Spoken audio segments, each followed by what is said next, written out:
الحمد للہ رب العالمین والصلاة والسلام علی محمد الامین اعوذ باللہ من الشیطان الرجیم بسم اللہ الرحمن الرحیم۔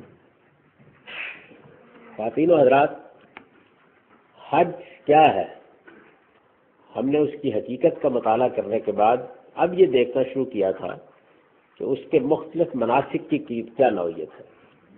چنانچہ اس میں ہم نے یہ دیکھا کہ احرام کیا چیز ہے، پھر یہ دیکھا کہ تلبیہ کیا چیز ہے، پھر یہ دیکھا کہ طواف کیا چیز ہے، حجر اسود کا استلام کس چیز کی علامت ہے۔ ان کا ہم مطالعہ اس سے پہلے کی نشستوں میں کر چکے ہیں۔ صحیح اسماعیل علیہ السلام کی قربانگاہ کا طواف ہے، یعنی صحیح کی نوعیت بھی بالکل یہی ہے، وہ بھی طواف ہی ہے۔ چنانچہ قرآن مجید نے اس جانب اشارہ کر دیا، جہاں صفا و مروہ کی صحیح کا ذکر کیا اور لفظ صحیح استعمال نہیں کیا، یطوف بہما، طوافی کا لفظ استعمال کیا، تاکہ اس کی اصل حقیقت لوگوں پر بالکل نمایاں رہے، انہیں معلوم رہے کہ یہ کیا چیز ہے۔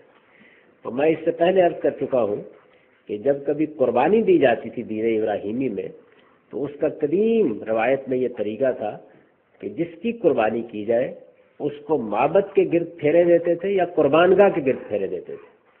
تو بیت اللہ معبد ہے اور سامنے سیدنا اسماعیل کی قربانگاہ ہے۔ اور آج سے معلوم ہوتا ہے کہ سیدنا ابراہیم علیہ السلام جب قربانی کے لیے تشریف لائے ہیں، جب انہیں خواب میں دکھایا گیا اور انہوں نے فیصلہ کیا کہ وہ بیٹے کی قربانی کریں گے، تو وہ یہیں آئے اور انہوں نے صفا کی پہاڑی کے پیچھے اپنے ساتھیوں کو کھڑا کیا، وہیں اپنا سامان رکھا، اور اس کے بعد ان پہاڑیوں کے اندر سے چلتے ہوئے وہ اسماعیل کو مروہ کے پار لے کر گئے اور مروہ کے قریب انہوں نے قربانی کی۔ چنانچہ بائبل میں بہت تفصیل سے ذکر ہے اس کا کہ یہ قربان گاہ مروائی ہے۔ یہ چونکہ ان کا پورا راستہ ہے اور یہ بالکل معبد کے سامنے ہے اور یہ اصل قربان گاہ ہے، تو قدیم روایت کے مطابق پھر اس کے لیے یہ پھیرے مقرر کر دیے گئے۔ یعنی ہم بھی جب اب بیت اللہ میں جاتے ہیں تو اس قربانی کی یاد کے طور پر اپنے جان و مال کی نظر پیش کرنے کا فیصلہ کرتے ہیں، تو جان و مال کی نظر کی علامت کے طور پر قربانی بھی کرتے ہیں اور قربانی کے ساتھ اس کے پھیرے بھی لگاتے ہیں۔ یہ وہ قدیم روایت ہے۔ اگر آدمی اس کی صحیح روح کو سمجھ لے تو پھر اس کے بعد جب وہ بیت اللہ کا طواف کرتا ہے یا صفا و مروہ کا طواف کرتا ہے تو یہ حقیقت اس کی نگاہ میں رہتی ہے کہ یہ در حقیقت میں اپنے آپ کو خدا کے حضور میں پیش کر رہا ہوں، یعنی گویا میں نے اپنے جان و مال کی نظر پیش کرنے کا فیصلہ کر لیا ہے۔ تو صحیح اسماعیل علیہ السلام کی قربانگاہ کا طواف ہے۔ سیدنا ابراہیم نے صفا کی پہاڑی پر کھڑے ہو کر اس قربانگاہ کو دیکھا تھا اور پھر حکم کی تعمیل کے لیے ذرا تیزی کے ساتھ چلتے ہوئے مروہ کی طرف گئے تھے۔ اس میں ظاہر ہے کہ ان کے پیش نظر یہ بھی ہوگا کہ وہ ایک غیر معمولی کام کرنے کے لیے جا رہے ہیں، تو جو خدام ساتھ ہیں ان کی نگاہ نہ پڑے، یعنی اس سے پہلے وہ حکم کی تعمیل سے فارغ ہو جائیں۔ بائبل میں یہ واقعہ اس طرح بیان ہوا ہے۔ تیسرے دن ابراہیم نے نگاہ کی اور اس جگہ کو دور سے دیکھا، یعنی وہ جہاں سے چلے تھے وہاں سے 3 دن کا سفر کر کے وہ یہاں پہنچے، اور پھر انہوں نے دیکھا۔ تب ابراہیم نے اپنے جوانوں سے کہا، تم یہیں گدھے کے پاس ٹھہرو، میں اور یہ لڑکا دونوں ذرا وہاں تک جاتے ہیں اور سجدہ کر کے پھر تمہارے پاس لوٹ آئیں گے۔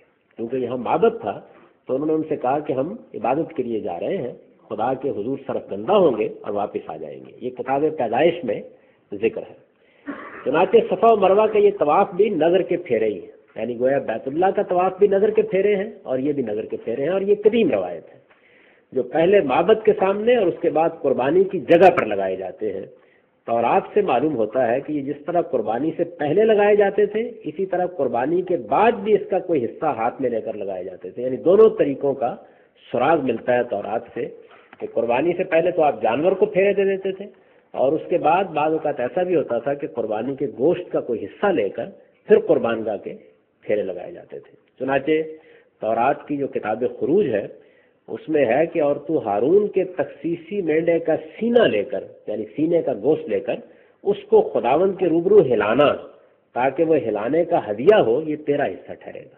تو یہ بڑی قدیم روایت ہے جو ہمیشہ سے چلی آ رہی ہے۔ عرفات معبد کا قائم مقام ہے، یعنی کیا کیا گیا ہے؟ حج کے مناسک کے لیے گویا بیت اللہ کے قائم مقام کی حیثیت اس کو دے دی گئی ہے۔ حج میں یہ معلوم ہے کہ جب لوگ پہنچتے ہیں تو وہ بیت اللہ میں جانا ضروری نہیں ہے، پہلے بیت اللہ میں نہیں جاتے، سیدھے چلے جاتے ہیں، یعنی وہ سیدھے اگر مینا میں چلے جائیں اور حج کے مناسک ادا کریں تو یہ ٹھیک ہے. بیت اللہ کا طواف حج میں مؤخر کر کے کیا جاتا ہے، یعنی اس میں جب آدمی قربانی سے اور دوسرے مناسک سے فارغ ہو جاتا ہے تو تب طواف کرتا ہے. تو عرفات کو اس میں معبد کا قائم مقام بنا دیا گیا ہے، عبادت گاہ کا قائم مقام ہے. گویا اس موقع کے اوپر بہت جمع غفیر اکٹھا ہوتا ہے. یہ ممکن نہیں ہوتا کہ سارے کے سارے لوگوں کے لیے بیت اللہ کو اجتماع گاہ بنا دیا جاتا، وہ ایک تنگ جگہ ہے. تو اس وجہ سے عرفات کو معبد کا قائم مقام بنا دیا گیا، جہاں شیطان کے خلاف اس جنگ کے مجاہدین جمع ہوتے، اپنے گناہوں کی معافی مانگتے اور اس جنگ میں کامیابی کے لیے دعا مناجات کرتے ہیں. یعنی اس میدان میں پھر جب جمع ہوتے ہیں لوگ تو پہلے انہوں نے جا کے بالکل اسی طرح جیسے ایک فوج ڈیرے ڈال دیتی ہے، مینا میں ڈیرے ڈال دیے، سامان وہاں رکھ دیا، پھر وہاں سے اٹھ کر عرفات میں گئے اور پھر وہاں پورا دن وہ اپنے امام کا خطبہ سنتے، تمثیل کے تقاضے سے نمازیں قصر اور جمع کر کے پڑھتے، اور پھر اس کے ساتھ اب چونکہ ان کو شیطان کے خلاف جنگ میں اترنا ہے تو اس میں کامیابی کے لیے اللہ سے دعا کرتے ہیں. عرفات معبد کا قائم مقام ہے جہاں شیطان کے خلاف اس جنگ کے مجاہدین جمع ہوتے، اپنے گناہوں کی معافی مانگتے اور اس جنگ میں کامیابی کے لیے دعا و مناجات کرتے ہیں. یعنی حج چونکہ شیطان کے خلاف جنگ کی تمثیل ہے تو اس وجہ سے وہاں دعا کی جاتی ہے کہ پروردگار اس جنگ میں ہم کو کامیابی عطا فرما. مزدلفہ راستے کا پڑاؤ ہے، یعنی اب مجاہدین جب واپس ہوئے ہیں معبد سے دعا کر کے تو جیسے رستے میں پڑاؤ کرتے ہیں بالکل اسی طریقے سے رات وہاں گزاری جاتی ہے. اس سے اصل میں مقصود یہ ہے کہ بالکل جس طرح کی ایک فوج حرکت کرتی ہے اس کی پوری تمثیل نمایاں ہو جائے. تو مزدلفہ راستے کا پڑاؤ ہے جہاں وہ رات گزارتے اور صبح اٹھ کر میدان میں اترنے سے پہلے ایک مرتبہ پھر دعا مناجات کرتے ہیں. یہ معلوم ہے کہ مزدلفہ میں رات تو آرام کے ساتھ سو کے گزاری جاتی ہے، اور اس کے سو کر گزارنے کی وجہ بھی یہی ہے کہ گویا کل کی جنگ کے لیے تیاری کی تمثیل ہو جائے، مجاہدین آرام کر لیں اور پھر فجر کی نماز پڑھنے کے فوراً بعد تھوڑی دیر کے لیے پھر دعا مناجات کی جاتی ہے، جس کو مزدلفہ کا وقوف کہتے ہیں. وہ چند منٹوں کے لیے لوگ دعا کرتے ہیں، اب گویا وہ میدان میں اتر رہے ہیں. رمی ابلیس پر لعنت اور اس کے خلاف جنگ کی علامت ہے. گویا اب آپ بالکل آخری جگہ پر پہنچ گئے، یعنی مجاہدین اٹھے گئے معبد میں دعا کی، راستے میں پڑاؤ کیا. اب جب واپس پہنچے تو آخر میں اللہ تعالیٰ سے دعا کر کے گویا اپنے دشمن پر ٹوٹ پڑے. تو رمی ابلیس پر لعنت اور اس کے خلاف جنگ کی علامت ہے. یہ عمل اس عزم کے ساتھ کیا جاتا ہے کہ بندہ مومن ابلیس کی پسپائی سے کم کسی چیز پر راضی نہ ہوگا. یعنی اس کو تمثیل میں اس طرح ڈالا ہے حج کے مناسک میں کہ یہ چیز بھی واضح ہو کہ یہ ایک دن کا کام نہیں ہے، ایک دفعہ کی طاقت سے ابلیس پسپا نہیں ہو جائے گا، بلکہ مسلسل جدوجہد کرنی پڑے گی. اور تمہیں اس عزم کے ساتھ اس میدان میں اترنا ہے کہ ابلیس کو شکست دے کر رہو گے. یہ اس کی تمثیل ہے. ظاہر ہے کہ مقصود کیا ہے؟ مقصود یہ ہے کہ پوری زندگی میں یہی صورتحال پیدا ہو جائے، یعنی انسان یہ سمجھ کر وہاں سے آئے کہ مجھے اب باقی زندگی میں اسی طرح ابلیس کو پسپائی کے حد تک شکست دینی. یہ عمل اس عزم کے ساتھ کیا جاتا ہے کہ بندہ مومن ابلیس کی پسپائی سے کم کسی چیز پر راضی نہ ہوگا. یہ معلوم ہے کہ انسان کا یہ ازلی دشمن جب وسوسہ انگیزی کرتا ہے تو اس کے بعد خاموش نہیں ہو جاتا. ابلیس کی وسوسہ انگیزی کا اگر آپ ٹھیک طریقے سے مطالعہ کریں تو وہ اس معاملے میں بہت کمال مہارت رکھتا ہے. ایسا نہیں ہوتا کہ ایک بار ایک بات کہہ کے خاموش ہو جائے گا، وہ مختلف زاویوں سے آتا ہے. اور اسی کو بیان کیا اس نے جو قرآن کی آیت میں نے آپ کو سنائی تھی کہ میں دائیں سے اور بائیں سے اور اوپر سے اور نیچے سے راستے نکالوں گا اور میں یہ کوشش کروں گا کہ کہیں نہ کہیں سے میں تیرے بندوں کو پچھاڑ لوں. تو یہ ایسے ہی کرتا ہے. تاہم مزاحمت کی جائے، یعنی اگر آدمی مسلسل مزاحمت کرے تو اللہ نے اس کی مزاحمت میں یہ طاقت رکھی ہے کہ پھر ابلیس کی طاقت بتدریج کمزور ہو جاتی ہے.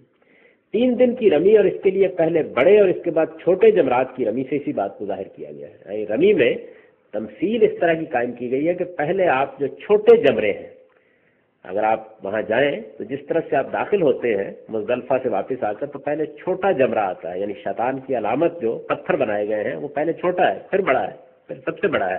تو پہلے دن سب کو پھلانگ کر بڑے پر چلے جاتے ہیں، کیونکہ شیطان کا جب حملہ ہوتا ہے پہلے تو وہ اسی قوت کے ساتھ ہوتا ہے، اسی قوت کی علامت ہے، تو اس کو آپ رمی کرتے ہیں. اور بعد کے دنوں پھر معمول کے مطابق چھوٹے سے بڑے کی طرف جاتے ہیں، یعنی پھر شیطان کی ہزیمت کہ نتیجے میں کچھ کمزوری آ گئی ہوتی ہے اور وہ ذرا پیچھے ہٹ کر پھر کھڑا ہوتا ہے اور پیچھے ہٹ کر اپنی اصل قوت کے ساتھ موجود ہوتا ہے، تو آپ اس کو گویا آخر تک مارتے چلے جاتے ہیں، اس کی طاقت میں تو کمی آ گئی ہوتی ہے۔ تو اس چیز کو پھر بیان کیا ہے۔ چنانچہ یہ معلوم ہے کہ پہلے مرحلے میں صرف بڑے جمرے پر سنگ باری کی جاتی ہے، اور اگلے دنوں میں، اگلے جو 2 یا 3 دن ہوتے ہیں ان میں پھر ترتیب سے رمی کی جاتی ہے، یعنی اس میں پہلے چھوٹے جمروں کو مارا جاتا ہے، پھر اس کے بعد آخر میں بڑے تک پہنچتے ہیں۔ قربانی جان کا فدیہ ہے، یعنی قربانی کیا ہے؟ ویسے تو ہم ایک جانور کو قربان کرتے ہیں، جان کا فدیہ ہے، اور سر کے بال موڑنا اس بات کی علامت ہے کہ نظر پیش کر دی گئی ہے اور اب بندہ اپنے خداوند کی اطاعت اور دائمی غلامی کی اس علامت کے ساتھ اپنے گھر لوٹ سکتا ہے۔ یہ بھی قدیم روایت ہے بنی اسرائیل کے ہاں، اس کا ذکر آتا ہے تورات میں کہ جب کوئی اپنے آپ کو نظر کرتا تھا تو نظر کے دنوں میں وہ اپنے بال نہیں مڑوا سکتا تھا، اور اس کے بعد جب نظر پوری ہو جاتی تھی تو پھر اس کے بعد اس کے بال موڑ دیے جاتے تھے۔ یہ گویا اس بات کی علامت ہوتی تھی کہ نظر قبول ہو گئی، یعنی گویا انسان جب بال منڈواتا ہے تو اپنی قبولیت نظر کی علامت لے کے اپنے گھر لوٹ آتا ہے۔ یہ دین ابراہیمی کی ایک قدیم روایت ہے۔ چنانچہ تورات میں یہ قانون بیان کیا گیا ہے کہ جو شخص اللہ تعالیٰ کی نظر کیا جائے وہ اپنے سر کے بال اس وقت تک نہ مڑائے جب تک نظر کے دن پورے نہ ہو جائے۔ تو تورات کی گنتی کی کتاب میں ہے، اور اس کی نظارت کی منت کے دنوں میں اس کے سر پر اس طرح نہ پھیرا جائے جب تک وہ مدت جس کے لیے وہ خداوند کا نذیر بنا ہے، یعنی اپنے آپ کو اس نے نظر کے لیے پیش کیا ہے، پوری نہ ہو، تب تک وہ مقدس رہے اور اپنے سر کے بالوں کی لٹوں کو بڑھنے دے۔ اور نذیر کے لیے شرع یہ ہے کہ جب اس کی نظارت کے دن پورے ہو جائیں تو وہ خیمہ اجتماع کے دروازے پر حاضر کیا جائے۔ ان کے ہاں معبد کی حیثیت خیمہ اجتماع کو حاصل تھی، ایک خیمے میں تورات بھی رکھی ہوئی تھی اور صندوق بھی رکھا ہوا تھا، اور وہیں وہ عبادت کرتے تھے۔ تو فرمایا کہ خیمہ اجتماع کے دروازے پر حاضر کیا جائے، پھر وہ نذیر یعنی جس نے اپنے آپ کو نظر کے لیے پیش کیا ہے خیمہ اجتماع کے دروازے پر اپنی نظارت کے بال منڈوائے۔ تو یہ وہ قدیم روایت ہے جس کو پھر یہاں بھی قائم کر دیا گیا ہے کہ قربانی کے فوراً بعد بال منڈوا کر اللہ تعالیٰ کی اطاعت اور غلامی کی علامت گویا اپنے سر پر ثبت کر لی جاتی ہے کہ اب نظر پوری ہو گئی۔ اس سے اندازہ کیا جا سکتا ہے کہ یہ کس قدر غیر معمولی عبادت ہے جو ہر صاحب استطاعت مسلمان پر زندگی میں کم سے کم ایک مرتبہ فرض قرار دی گئی ہے۔ یعنی ہر مسلمان کے لیے اگر وہ استطاعت رکھتا ہو تو یہ ضروری ہے کہ وہ ایک مرتبہ زندگی میں اس عبادت سے اپنے آپ کو گزارے، تاکہ وہ شیطان کے اس خلاف اس جنگ کی تمثیل سے گزر کر اس دنیا کی اصل حقیقت سمجھ لے، اس میں اللہ کے امتحان کو سمجھ لے، اس میں اپنی ذمہ داری کو سمجھ لے، اپنے دشمن کو پہچان لے، اور یہ جان لے کہ اسے کیسے اس میدان میں کامیابی حاصل کرنی ہے۔ چنانچہ قرآن میں اللہ تعالیٰ نے یہود و نصارہ کو تنبیہ فرمائی ہے کہ اس سے بے پرواہی کا نتیجہ کفر ہے، اور اگر وہ اپنے اس رویے پر اصرار کریں گے تو پھر اللہ کو بھی ان کی کوئی پرواہ نہ رہے گی۔ یعنی اس عبادت کے بارے میں اللہ تعالیٰ نے یہود و نصارہ سے یہ کہا ہے کہ انہوں نے چونکہ اس کو فراموش کر دیا تو انہیں معلوم ہونا چاہیے کہ یہ خدا کا انکار کر دینے کے مترادف ہے، یہ غیر معمولی عبادت۔ ارشاد فرمایا وَلِلَّهِ عَلَى النَّاسِ حِجُّ الْبَيْتِ مَنِ اسْتَطَاعَ إِلَيْهِ سَبِيلًا وَمَنْ كَفَرَ فَإِنَّ اللَّهَ غَنِيٌّ عَنِ الْعَالَمِينَ۔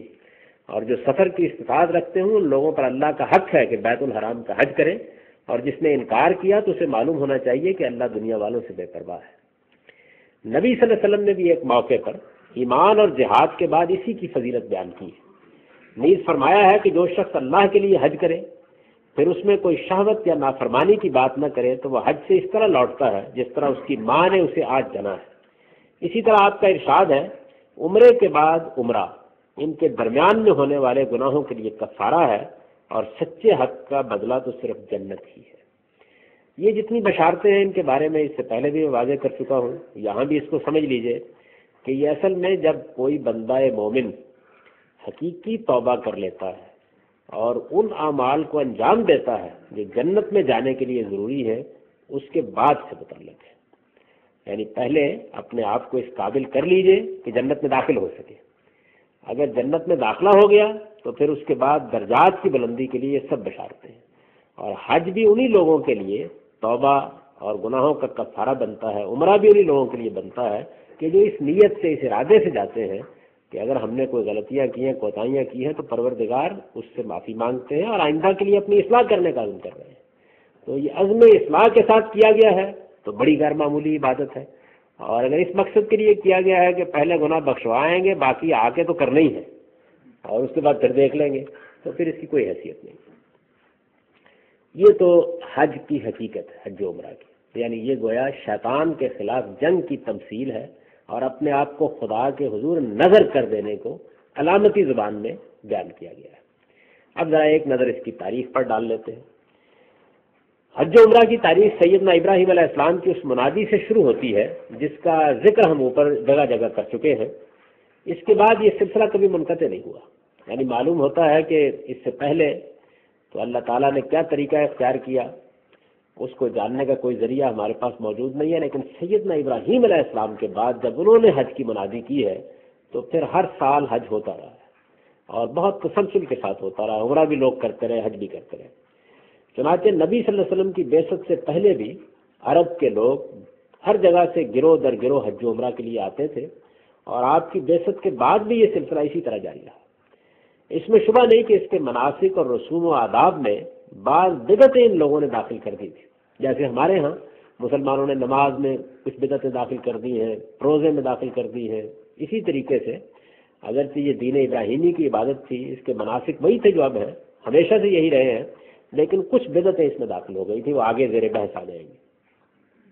لیکن روایتوں سے معلوم ہوتا ہے کہ انہی میں سے بعض لوگ ان بدعتوں پر پوری طرح متبع بھی تھے، یعنی ایسا نہیں ہے کہ بدعتیں داخل کر دی گئی تھی اور ہر شخص ناواقف ہو گیا تھا کہ اصل حج کیا ہے، بلکہ جو لوگ سلیم الفطرت تھے وہ جانتے تھے اور وہ ان بدعتوں کا ارتکاب بھی نہیں کرتے تھے۔ جیسے ہمارے ہاں ایسا تو نہیں ہے کہ جو بدعتیں داخل کر دی گئی ہیں دین میں تو سارے لوگ ان کا شکار ہو گئے ہیں، بلکہ اللہ تعالیٰ بہت سے لوگوں کو یہ توفیق دیتا ہے کہ وہ نہ صرف یہ کہ اصل دین پر عمل کرتے رہتے ہیں بلکہ لوگوں کو بھی توجہ دلاتے رہتے ہیں، تو یہی معاملہ وہاں بھی تھا۔ لیکن روایتوں سے معلوم ہوتا ہے کہ انہی میں سے بعض لوگ ان بدعتوں پر پوری طرح متبع بھی تھے اور اپنا حج ابراہیمی طریقے کے مطابق ہی کرتے تھے۔ رسول اللہ صلی اللہ علیہ وسلم کے بارے میں منقول ہے کہ بعثت سے پہلے جب جبیر بن مطعم نے آپ کو عرفات میں دیکھا تو اسے حیرت ہوئی کہ قریش کے لوگ تو مزدلفہ سے آگے نہیں جاتے اور بنی ہاشم کا یہ فرزند وقوف عرفہ کے لیے یہاں حاضر ہے۔ یعنی جو بدعتیں حج میں داخل کر دی گئی تھی ان میں ایک بدعت یہ بھی تھی کہ قریش نے اپنے لیے یہ امتیاز قائم کر لیا تھا کہ ہم لوگ تو حرم کے متولی ہیں، ہم عرفات تک نہیں جائیں گے، جب مینا سے نکلتے ہیں تو پہلے مزدلفہ آتا ہے وہی ٹھہر جاتے ہیں، اور اس کی دلیل انہوں نے یہ قائم کر لی تھی کہ مزدلفہ پر حدود حرم ختم ہو جاتے ہیں، تو اس وجہ سے ہم لوگوں کو چونکہ خاص شان حاصل ہے، ہم اس گھر کے متولی بنائے گئے ہیں، تو ہم حرم کے حدود سے آگے نہیں جائیں گے، اور جن قبیلوں کو پھر خاص اعزاز بخشنا چاہتے تھے ان کو بھی اس میں شامل کر لیتے تھے۔ تو یہ جبیر بن مطعم جو بعد میں ایمان لے آئے، یہ اپنا واقعہ بیان کرتے ہیں کہ میرا اونٹ کھو گیا اور میں اس کو تلاش کرنے کے لیے حج کے موقع پر عرفات کے میدان میں گیا، تو میں نے دیکھا کہ رسول اللہ صلی اللہ علیہ وسلم، ابھی آپ نے نبوت کا اعلان نہیں کیا تھا، یہ نبوت سے پہلے کا واقعہ ہے، نبوت سے پہلے آپ حج کے لیے گئے ہوئے ہیں اور آپ عرفات میں ہیں، یعنی اس بدعت کا ارتکاب آپ نے نہیں کیا جو قریش کیا کرتے تھے۔ تو اسے بڑی حیرت ہوئی، اس نے کہا کہ قریش تو آگے نہیں آتے اور بنی ہاشم کا یہ فرزند یہاں موجود ہے۔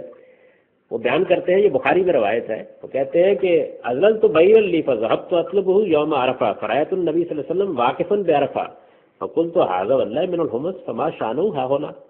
میرا اونٹ کھو گیا، عرفہ کے دن میں اسے تلاش کرتا ہوا گیا تو میں نے دیکھا کہ نبی صلی اللہ علیہ وسلم میدان عرفات میں کھڑے ہیں۔ یہ واقعہ چونکہ انہوں نے ایمان لانے کے بعد بیان کیا تو اس لیے حضور کا ذکر اس طرح کیا۔ عرفہ کے دن میں اسے تلاش کرتا ہوا گیا تو میں نے دیکھا کہ نبی صلی اللہ علیہ وسلم میدان عرفات میں کھڑے ہیں۔ میں نے خیال کیا بخدا یہ تو قریش میں سے ہیں، پھر یہ یہاں کیا کر رہے ہیں؟ یعنی اتنی زیادہ یہ بدعت عام ہو چکی تھی، لیکن رسول اللہ صلی اللہ علیہ وسلم جانتے تھے اس بات کو، نبوت سے پہلے بھی جانتے تھے کہ عرفات تک آنا چاہیے، چنانچہ آپ وہاں گئے۔ اس سے واضح ہے کہ قرآن نے جب حج کا حکم دیا تو اس کے مخاطبین کے لیے یہ کوئی نئی بات نہ تھی۔ یہ میں خاص طور پر اس لیے متنبع کر رہا ہوں کہ اس سے بڑی غلط فہمی پیدا ہوئی ہے۔ نماز، روزہ، حج، زکوٰۃ یہ قدیم ترین عبادتیں انبیاء علیہ السلام کے دین میں ہمیشہ سے رہی ہیں۔ چنانچہ قریش کے لوگ بھی یہ ساری عبادات انجام دیتے تھے، نماز پڑھتے تھے، روزے رکھتے تھے، حج کرتے تھے، زکوٰۃ دیتے تھے۔ قرآن نے انہی عبادات کو کرنے کا حکم دیا، تو چونکہ پہلے سے لوگ ان عبادتوں سے واقف تھے اس وجہ سے کسی تفصیل کی ضرورت نہیں تھی، بہت سے لوگ اس غلط فہمی میں مبتلا ہو گئے کہ انہوں نے خیال کیا کہ قرآن سے دین شروع ہو رہا ہے، حالانکہ قرآن تو دین کی آخری کتاب ہے۔ تو وہ جب دیکھتے ہیں کہ وہاں اس کی تفصیل بیان نہیں کی گئی تو پھر وہ یہ خیال کرتے ہیں کہ غالباً قرآن مجید نے بات ادھوری چھوڑ دی۔ تو قرآن مجید بالکل ایسے ہی ذکر کر رہا ہے ان کا جس طرح اس وقت اللہ کی کوئی کتاب نازل ہو تو وہ کیا کرے گی، حج میں اگر کوئی خرابی ہوگی تو بیان کرے گی نا، ورنہ اس کی تفصیل کرنے کی ضرورت نہیں ہے۔ تو یہی کام قرآن نے کیا۔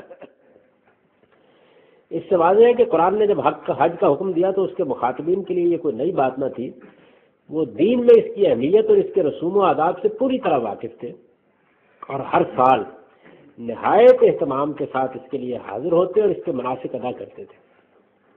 چنانچہ قرآن نے اس سے زیادہ کچھ نہیں کیا کہ ان کی بدعتوں اور انحرافات کو ختم کر کے حج و عمرہ دونوں کو ان کے اصل ابراہیمی طریقے پر بحال کر دی۔ یعنی قرآن نے جو کچھ کیا وہ یہ ہے کہ بدعتوں کی اصلاح کر دی اور جو اصل ابراہیمی طریقہ تھا یعنی جس پر حج ہونا چاہیے تھا اس کو بحال کر دیا۔ اس عظیم عبادت کی تاریخ کا آخری باب ہے جو نبی صلی اللہ علیہ وسلم کے ذریعے سے رقم ہوا۔ اس کے بعد اب اس کے تمام مناسک مسلمانوں کے اجماع اور تواتر عملی سے نسلاً بعد نسل منتقل ہو رہے ہیں، ان میں کسی نوعیت کا کوئی ترمیم و تغیر یا اضافہ نہیں ہوا۔ یعنی حضور کے بعد اصلاح کر دی گئی اور پھر مسلمانوں کے اجماع اور عملی تواتر سے اب یہ حج منتقل ہو رہا ہے۔ اس کو جاننے کے لیے کسی کتاب کو پڑھنے کی ضرورت نہیں ہے، یہ ہر سال اسی طریقے سے ادا کیا جاتا ہے اور اس پر مسلمانوں کا اجماع ہے۔ قرآن نے جو اصلاحات البتہ اس وقت کی تھیں اور اب قرآن کی آیات میں ہمیشہ کے لیے محفوظ کر دی گئی ہیں وہ ہم یہاں بیان کیے دیتے ہیں۔ یعنی جب اس کو اصل ابراہیمی طریقے پر بحال کیا گیا تو اس وقت کیا اصلاحات کی گئی، کیا غلطیاں ہو گئی تھی، مناسک میں کیا تغیرات کر دیے گئے تھے، قرآن مجید نے ان کو بیان کیا ہے۔ تو وہ ہم ایک ایک کر کے ان کا مطالعہ کریں گے کہ یہ اس وقت حج کی صورت تھی اور وہ وہی تھی جو اس وقت ہے۔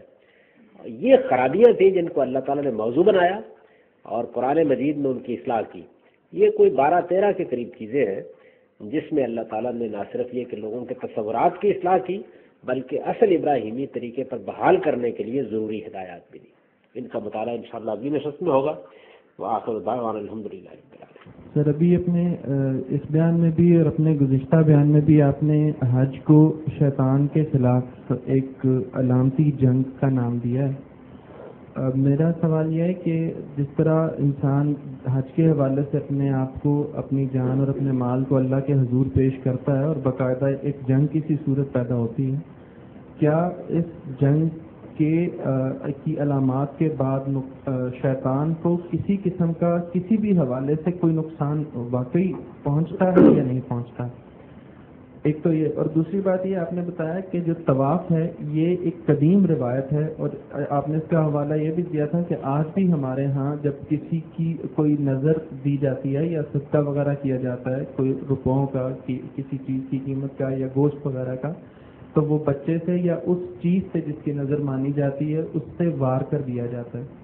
تو یہ بھی اسی ایک قدیم روایت کا حصہ ہے۔ تو آپ کے نزدیک کیا یہ اس طرح کرنا ٹھیک ہے کہ اگر کسی کی نظر مانی جائے یا کسی کا کوئی صدقہ وغیرہ دیا جائے تو وہ اسی طواف کی صورت میں اس کو وار کر دیا جائے؟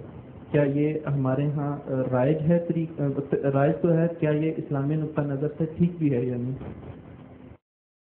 حج میں جو شیطان پر ہم سنگباری کرتے ہیں تو ظاہر ہے کہ اس کا مقصد تو یہی ہوتا ہے نا کہ آئندہ یہ اگر حملہ آور ہوگا تو ہم باقی زندگی میں اسی قوت کے ساتھ اس کا مقابلہ کریں گے۔ شیطان کی طاقت تو اس سے کوئی سلب نہیں کر لی جاتی، وہ وہاں پر مار کھانے کے بعد زیادہ قوت کے ساتھ حملہ آور ہو جاتا ہے۔ یہ تو آپ کو طے کرنا ہے کہ اب آپ اس کے ساتھ کیا کرتے ہیں۔ یعنی اللہ تعالیٰ کی آزمائش اور امتحان میں فرق واقع نہیں ہوتا، یاد دہانی ہو جاتی ہے۔ یہ بالکل ایسے ہی جیسے نماز ہے۔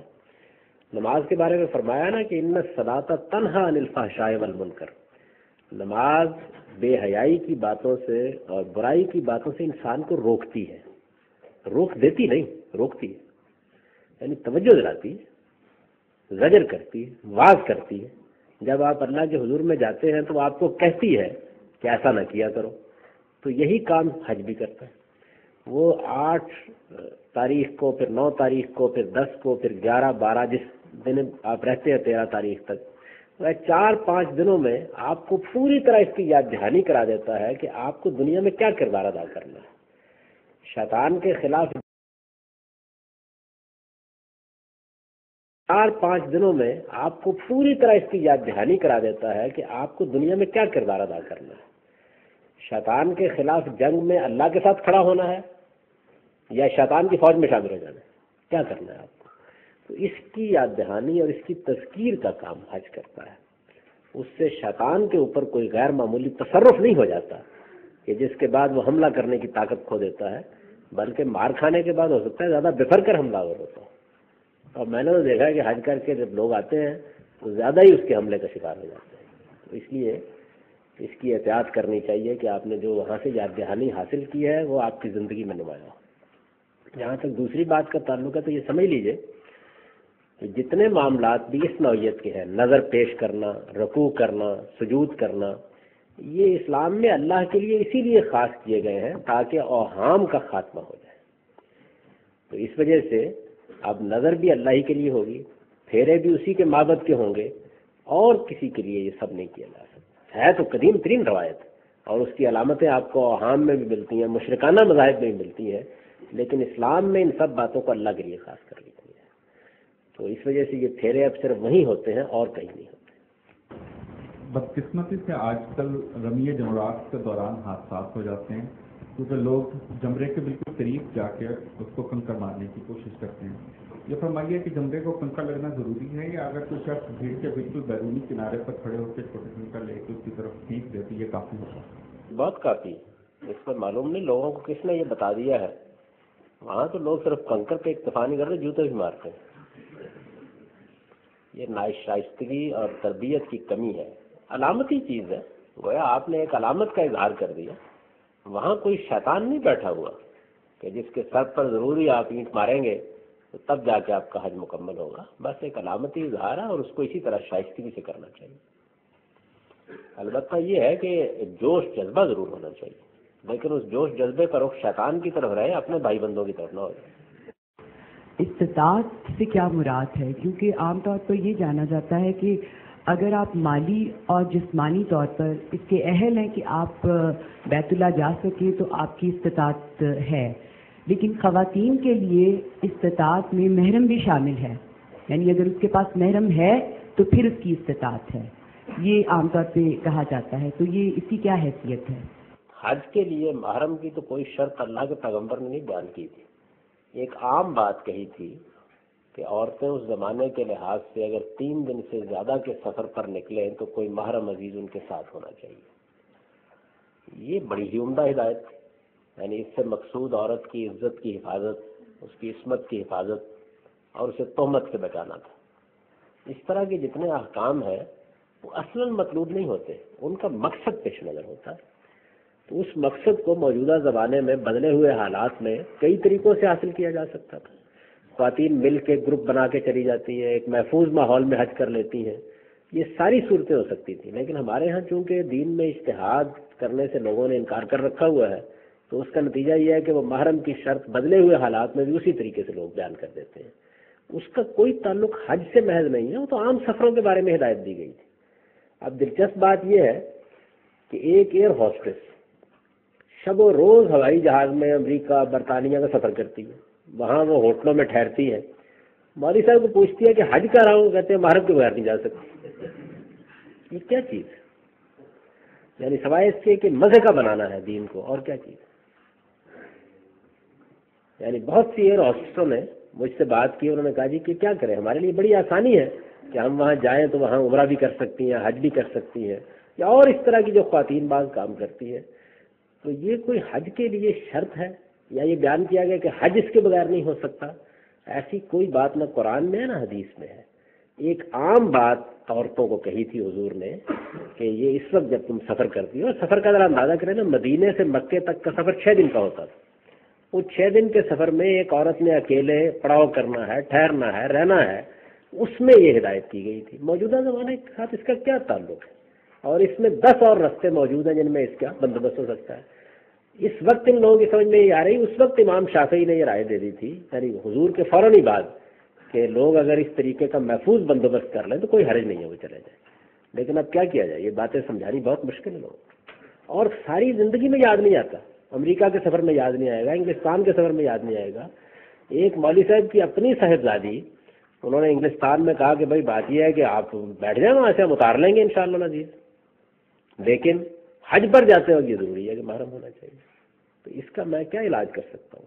آپ کے ساتھ مل کے دعا کر سکتا ہوں کہ اللہ تعالیٰ لوگوں کو صحیح بات کو سمجھنے کی توفیق عطا فرمائے، اس کے سوا کیا ہو سکتا ہے؟ یہ سوال ہے جی کہ حج کی 3 اقسام بیان کی جاتی ہیں جن کا ذکر آپ کی کتاب میں نہیں ہے، ان میں سے افراد کی صورت میں قربانی نہیں دی جاتی، تو پھر تمثیل کے حوالے سے اس کی کیا توجیہ ہوگی؟ کیا کیا جائے جی؟ غلطی ہے، مضامین کی کوئی حد نہیں ہے، حج حج ہے، عمرہ عمرہ ہے، اس کی کوئی قسمیں نہیں ہوتی۔ یعنی یہ جو قسمیں لوگوں نے بنا لی ہیں، یہ معلوم نہیں کیسے بنا لی۔ صرف 2 باتیں ہیں جو اللہ تعالیٰ نے قرآن مجید میں کہی ہیں۔ ایک یہ بات فرمائی ہے کہ اگر کوئی شخص حج کے سفر میں عمرے کا فائدہ اٹھانا چاہے، یعنی ویسے تو اللہ تعالیٰ یہ چاہتے ہیں کہ حج کا سفر الگ کیا جائے، عمرے کا سفر الگ کیا جائے، اس عبادت کو اسی اہتمام کے ساتھ ہونا چاہیے، کیونکہ ہر ایک آدمی میں یہ طاقت نہیں ہوتی کہ وہ عمرے کے لیے الگ سفر کرے، حج کے لیے الگ سفر کرے۔ تو عرب سے باہر کے لوگوں کو، حرم میں رہنے والوں کو اس کی اجازت نہیں دی، عرب سے باہر سے جو لوگ جاتے ہیں ان کو یہ اجازت دے دی ہے کہ وہ اگر چاہیں تو حج کے سفر سے فائدہ اٹھا کر ساتھ عمرہ بھی کر لیں، ایک عمرہ۔ یعنی بڑی مشکل سے اللہ تعالیٰ اس کے لیے راضی ہوئے ہیں۔ اب لوگ کرتے ہیں 19 20، اور یہ فرمایا ہے کہ اگر تم یہ فائدہ اٹھاؤ گے تو اس کے کفارے یا جرمانے کے طور پر قربانی کرنی پڑے گی، اور اگر قربانی کے پیسے نہیں ہیں تو 10 روزے رکھنے پڑیں گے۔ یعنی یہ قسم نہیں ہے کوئی، آپ نے عمرے کو حج کے سفر میں ساتھ جمع کر لیا، ایک رخصت سے فائدہ اٹھایا ہے، اس کا لوگوں نے نام تمتع رکھ لیا ہوا ہے۔ وہ تمتع عربی زبان کا ایک لفظ ہے، اس کا مطلب ہے فائدہ اٹھانا۔ تو قرآن نے یہ کہا ہے کہ جس نے حج کے سفر میں عمرے کا فائدہ اٹھایا۔ اچھا، دوسری بات کیا ہے؟ دوسری بات اللہ تعالیٰ نے یہ فرمائی ہے کہ جب تک قربانی نہ ہو جائے سر نہیں مڑوایا جا سکتا، یہ دوسری بات فرمائی ہے۔ اب ہوا کیا؟ ہوا یہ کہ رسول اللہ صلی اللہ علیہ وسلم جب حج کے لیے گئے تو قربانی کے جانور ساتھ لے گئے، حضور قربانی کے جانور مدینہ سے ساتھ لے گئے تھے۔ قربانی کے جانور جب ساتھ لے گئے تو ظاہر ہے کہ پھر اس کا کوئی سوال نہیں تھا کہ آپ حجامت بنوا سکیں جب تک قربانی نہ ہو جائے۔ تو عمرے کے بعد آپ نے پھر احرام نہیں کھولا اور لوگوں کو کہا کہ جو قربانی کے جانور ساتھ نہیں لائے ہوئے وہ احرام کھول دیں۔ اس سے لوگوں نے کران ایک چیز بنا لی۔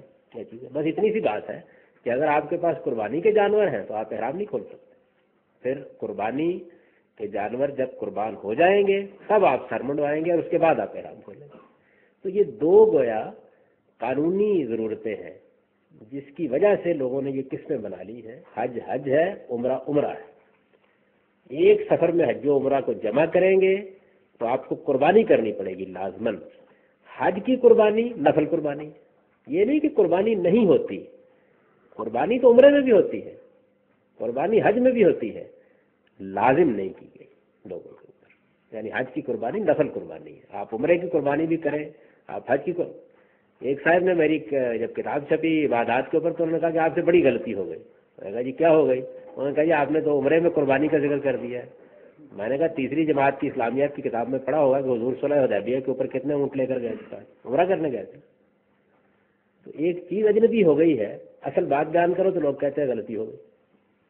تو عمرے میں بھی آپ قربانی کریں تو یہ بات ٹھیک نہیں ہے کہ افراد کی صورت میں قربانی نہیں دی جاتی، ہر حال میں قربانی آپ دے سکتے ہیں۔ قربانی ایک بڑی عبادت ہے، لازم نہیں کی گئی۔ یہ جو آپ قربانی کرتے ہیں عمرہ ساتھ کرنے میں، یہ کفارے کی قربانی ہے، یہ حج کی قربانی ہے ہی نہیں ہے۔ اب حج کی قربانی سے کسی کو کوئی واقفیت نہیں رہی، باقی کوئی بھی نہیں کرتا، اور کفارے کی قربانی کو سمجھا حج کی قربانی کر کے آ گئے، وہ جرمانے کی قربانی ہے چونکہ آپ نے جمع کر لیا۔ تو میرے نزدیک حج کی کوئی قسم نہیں ہے۔ خواتین گروپ کی صورت میں حج کر سکتی ہیں محرم کے بغیر، یہ بات حضرت امام شافعی کی کون سی کتاب کے کون سے فتوے سے ثابت ہے؟ جبکہ نبی صلی اللہ علیہ وسلم نے خواتین کو 3 دن سے زیادہ محرم کے بغیر سفر کرنے سے منع فرمایا ہے۔ امام شافعی کی ہر کتاب میں یہ فتویٰ لکھا ہوا ہے، کسی جگہ بھی اس کو پڑھ لیجئے، امام شافعی کے بلکہ فقہ کی کتابیں مل جائے گا۔ اس کا مطلب محرم کے بغیر نہیں، وہ کہتے ہیں کہ اگر ایسا بندوبست کر لیا جائے کہ جس میں عورتوں کی عزت عصمت محفوظ ہے تو پھر کوئی حرج کی بات نہیں، اور یہی معقول ترین بات ہے۔ حج کران کیا چیز ہے؟ سنا ہے ایک احرام میں عمرہ اور حج جب ہو تو اسے کران کہتے ہیں کہ اس کی کوئی خاص شرائط ہے۔ ابھی میں نے بیان کر دیا کہ کچھ نہیں ہے، بس صرف اتنا ہے کہ اگر آپ کے پاس قربانی کے جانور ہیں تو پھر آپ احرام نہیں کھول سکتے، اور جب نہیں کھول سکیں گے تو پھر ذرا کہ عمرے کے بعد آپ حجامت بھی نہیں بنوائیں گے، اسی طرح رہیں گے یہاں تک کہ قربانی کے دن قربانی کا۔ وآخر دعوانا الحمدللہ۔